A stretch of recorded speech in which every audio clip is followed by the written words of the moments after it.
Salam, good morning, good afternoon, good evening. I really don't know when you're going to be watching this, so I just wanted to make sure that I had everyone covered. So, I'm Sharif Maghrabi. I'm a coach, I'm a keynote speaker, I'm a media expert, and I'm extremely passionate about helping people break through the mental, emotional, and physical challenges that we all face on the path to positive living, so that we can all lead happier, more productive, and more fulfilling lives.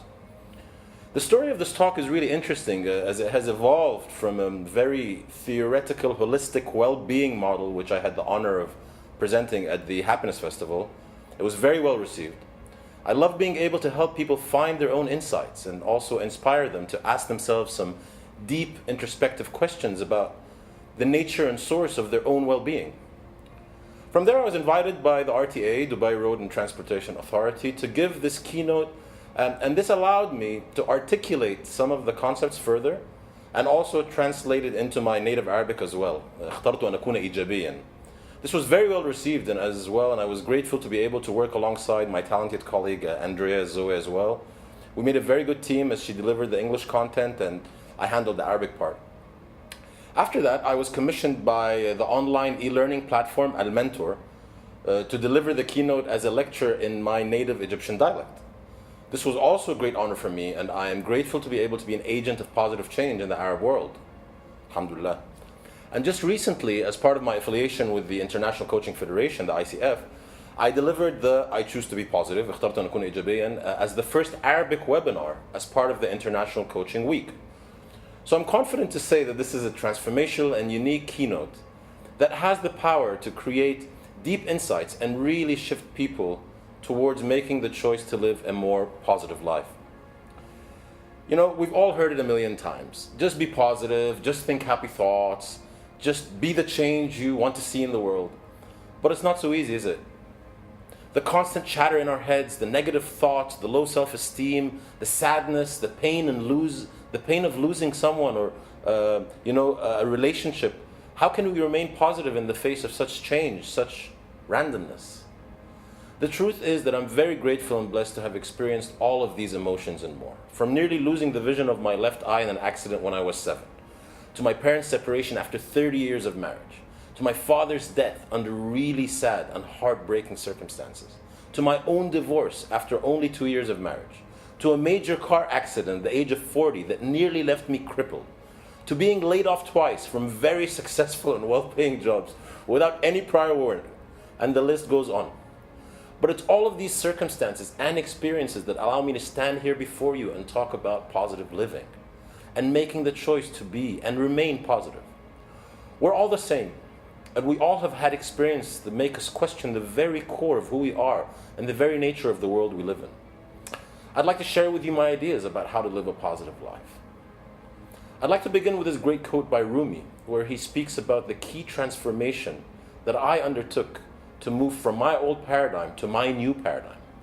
And I believe that this is where we're all heading in the future, to a place of self-awareness, responsibility, and the higher consciousness. So Rumi says, yesterday I was clever, so I wanted to change the world. Today I am wise, so I am changing myself. And I just really love that quote because it really brings together this concept of self-awareness, self-responsibility, and not looking outside of ourselves for our source of happiness and well-being and positivity, but really looking within.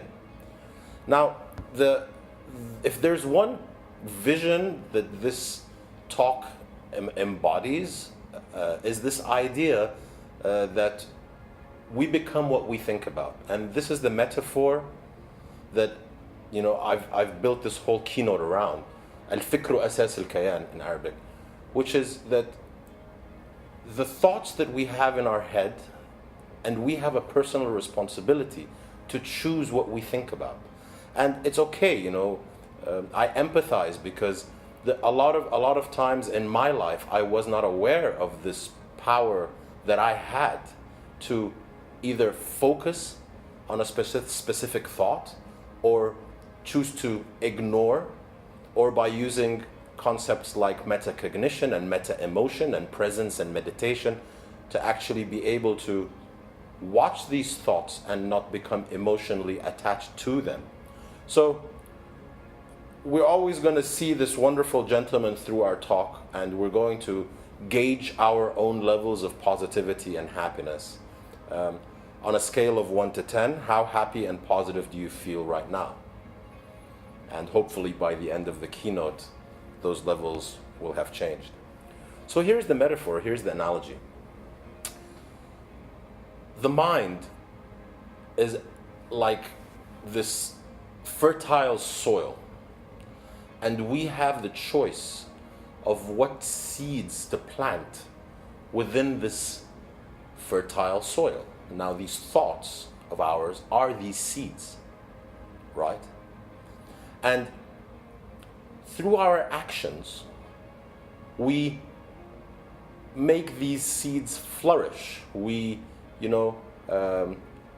give them water or give them the nutrition that they need. These are our actions.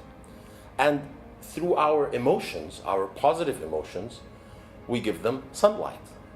And by the combination of having that personal responsibility and self-awareness to decide what thoughts to plant, decide what actions to take, decide what emotions to feel, we can either make this wonderful garden of ours thrive, flourish, or not.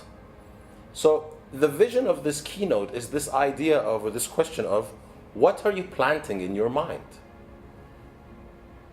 And I'll leave you to think about that. Again, every time we see this little tag along the keynote or along the workshop, it's a kind of a chance for us to ask ourselves this question and have this dialogue either with our peers or with our group or with our family. So in your view, what is the difference between hope, optimism, and positivity? Now, there isn't a specific right or wrong answer. I just happen to have found my own, answer that I'm comfortable with, and let me share it with you if I may. I feel that hope is a very spiritual energy. So, we say, Ya Rab, we say, God, please, after we've done everything that we feel we can within our sphere or circle of control. So we hope. It's no longer in our hands. We've done everything that we can. So hope is spiritual. Optimism is, in my view, much more of an emotional energy. So I feel optimistic. I feel happy. It's something that resides maybe more in the heart. Al-tafa'ul. Positivity is a mindset. It's a mental energy. It's a mental construct. And it's the interplay of these three things, of the spiritual, the emotional, and the mental, and obviously the actions that we take, that work together to create positive living. Now that's my own idea or theory. So here, I choose to be positive. The reason that this talk is called I Choose to Be Positive is that in itself is an affirmation. And it's very empowering when you say, I choose to be positive. It's a personal choice. You take back personal responsibility. And it's no longer outside of you. The synopsis quickly of this talk is that we're going to first talk about some key aspects of positive psychology. We're going to discuss the challenges that we will face, the mental challenges, the emotional challenges, the physical challenges, and obviously what we can do to counteract these challenges. And then we're going to discuss a little bit about how to bring in this positivity into the workplace and into the environment. And there will be some questions and some dialogue as well throughout to help us find these insights within ourselves. So let's begin. I was exposed to this concept from my current studies about positive psychology, and hats off to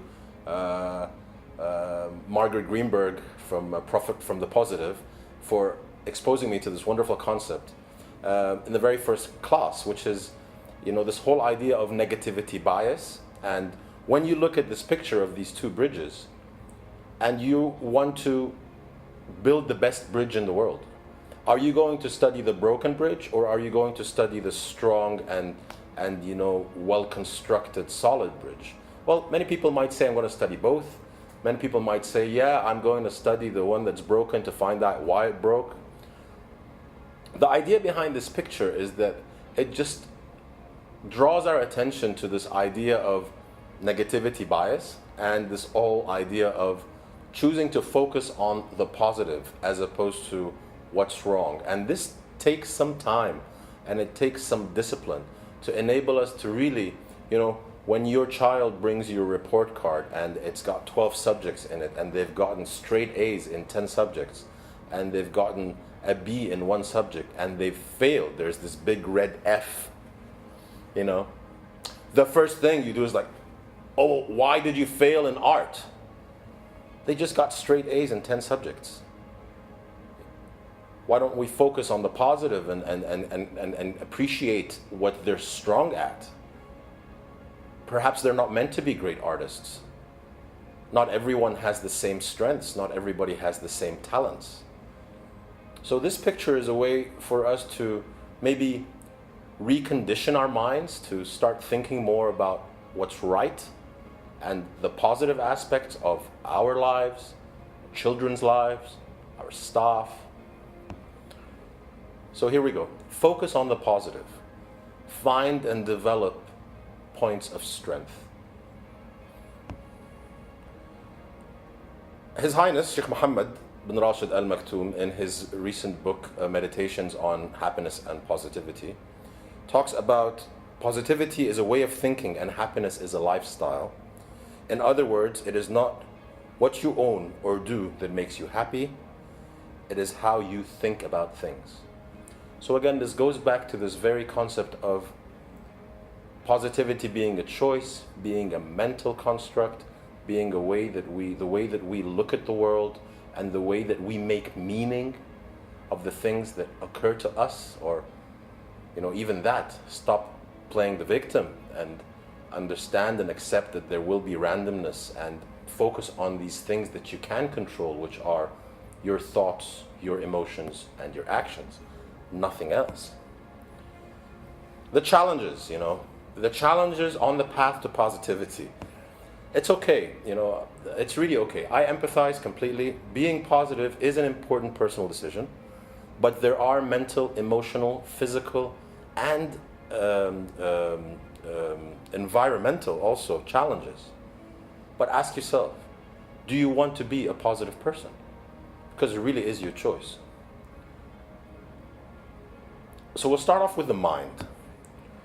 In my view, there are 5 key challenges, mental challenges, on the path to having this positive mindset as far as the mental construct is concerned.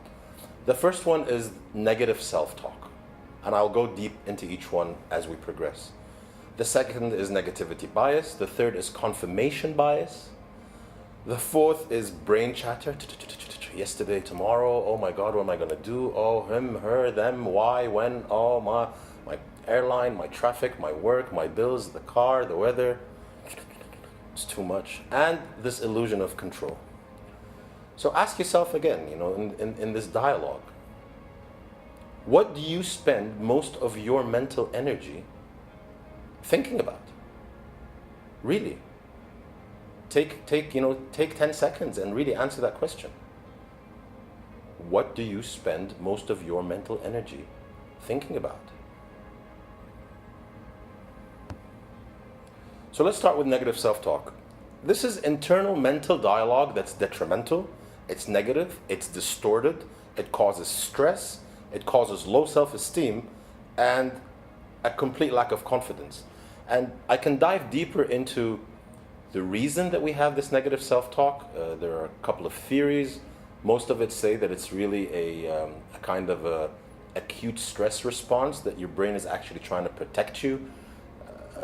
It's your old your old reptile brain that's fight, flight, freeze mode, and it dramatizes everything. And it's, even in our coach training, we called it the gremlin or the monkey mind.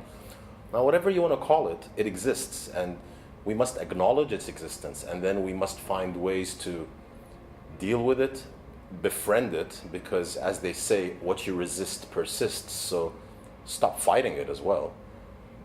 And we'll talk about how to quieten the mind, befriend that chatter, make sense of it, reframe it. There are different techniques that we can do to manage this negative self-talk.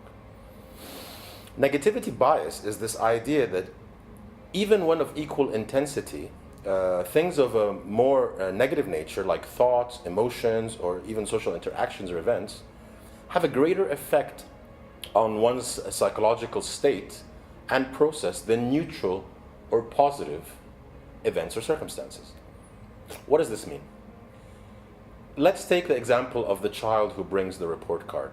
Now, the child who brings the report card, because we highlighted their deficiency and maybe criticized something about them, they're going to take it much more in a harsher way, and it's going to affect them much more because of this negativity bias. And we tend to also, look at these things or highlight these things in our environment because of our negativity bias. So when we get to this idea of the 5-to-1 ratio, we also need to understand that for things to flow smoothly in a relationship, in a professional environment, even with our children, the ratio is actually 5-to-1, sometimes even more. So what that means is that for every one negative comment or criticism, we need to balance it out with 5 positive ones. Confirmation bias, on the other hand, is the tendency to search for, interpret, favor, and recall information in a way that confirms one's pre-existing beliefs or hypotheses. Now, what does this mean? It's a triple whammy, I tell you. If we combine negative self-talk with negativity bias and confirmation bias, we'll see how these 3 things can really kind of like work together to really cause us stress and really give us a challenge when it comes to this idea of positive thinking. So the child again. You tell the child they're bad at art.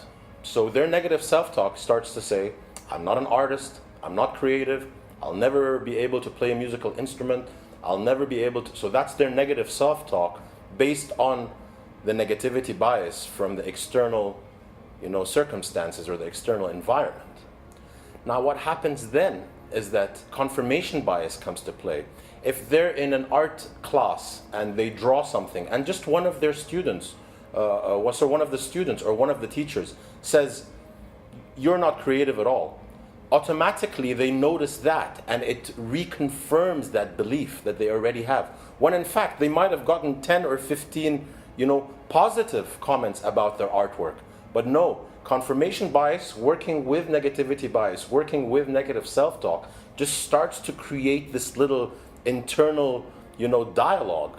And because of the way that we're designed, we sort of seek out the things in our environment and in our world, in our reality, that confirms these beliefs that we already have. It's really, really interesting. So we need to be careful about what language we use. It's called enabling language or championing language. What language are we going to use with our children, with ourselves, with our staff, to enable them to become their best, so that when they do go out in the world and we understand how their minds work, they're looking for things to confirm their positive nature, not their negative nature, not the negative things. So, brain chatter we talked about as well, which is this constant random internal dialogue, endless thoughts, thinking of the past, worrying about the future, what if, what now, and when we talk about the positive mental skills, and I can talk about it quickly now, obviously the idea of presence and what's known as metacognition are 2 very, very powerful tools that we can use to become comfortable with this internal chatter and not become caught up in it. A wonderful book that I read by a Toltec shaman. His name is Don Miguel Ruiz. It's called The Four Agreements. And he talks about how sometimes the mind can tell you lies. And it's really true if you think about it. If you want to prove it, go inside a room where nobody's listening and put on a recorder and just press record and speak everything that comes into your mind for 15 minutes and then play it back. I assure you that 70% of the thoughts on that recording are not your authentic true self. So you need to be careful of what are the thoughts that you're focusing on and what are the thoughts that you're believing. And we'll get into that as well when we talk about the positive mental habits. And this final challenge really is a cause of a lot of stress. This idea of this illusion of control. It's a fallacy, really. It's a fallacy that we can control people, or we can control events, or we can control anything more than ourselves, us, our actions, our emotions, and our thoughts. We can control nothing else. It's a grim truth, but it really will make our lives much easier and much more peaceful when we come to terms with the fact that yes, we can influence people, we can influence our, significant other to maybe love us a little bit more by surprising them and buying them, presents and being really loving and affectionate. However, if they don't love us anymore, there's nothing we can do about it. We can be our best in our work and in our careers and progress and get promoted and really do our best and add a lot of value to the organization. If the organization decides to let us go, there's nothing we can do about it. These truths are important when we realize that this circle of influence and circle of concern, or as Covey says it, locus of control, are crucial to this idea of well-being and positive living. In my view, these 5 things, negative self-talk, confirmation bias, negativity bias, brain chatter, the monkey mind, all that, as well as this illusion of control, can cause a lot of stress and anxiety. And we can stop here and ask this question: what are the things that you can control? Do you agree with what I said, or do you disagree? Do you think there are other things that you can control besides your thoughts, your emotions, and your actions? And in my view, powerful personal positivity stems from your thoughts, your emotions, your actions. And it's funny, I was just watching a YouTube video today, and one of the people who was talking, he's a kind of a spiritual coach, and he said something that I already kind of know. Now my view is that action trumps all. If you think that you're lazy, and your brain is telling you I'm lazy, you're going to start feeling really lazy, and you're probably just about to pick up the phone and order like a deep dish pepperoni pizza and start binge watching something on Netflix. So your actions are just in line with that. If you just cut that pattern and get up and go to the gym, that's going to basically it's going to kind of like circuit your brain. Oh, okay, wait a minute. And it's going to affect your thoughts and your emotions. You're going to feel great because of the serotonin, the dopamine, endorphins that get, secreted, these happy neurotransmitters, and we'll talk about that in that section about the physical habits, positive physical habits. But it'll affect your thoughts. It'll affect your emotions. So the next time you're beginning to say, maybe I'm not so lazy. I went to the gym the last time. Now he says the same thing. He talks about the thought, the word, and the deed, and he talks about that's the normal linear process of, I think I'm going to go to a party, so I call up my friend and say, hey man, I'm coming to your party, and then my action or my behavior, my deed is that I go to the party. And he says, if you really want to start to see, major results in your life, switch that around.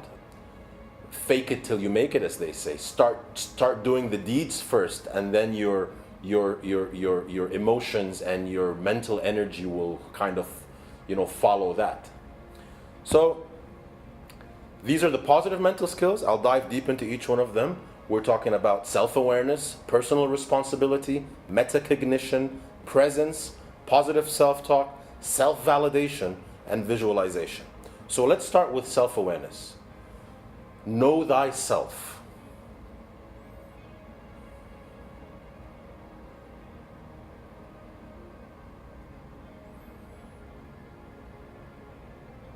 So thank you for watching. That was just a little introduction to my I choose to be positive. اخترت أن أكون إيجابيا keynote and workshop. And I'm really, really grateful and blessed to be able to share this with you. And thank you for your attention. I really appreciate that you've taken the time to watch, listen, and I hope that this has been helpful to you. And yes, we'll speak soon. Salam.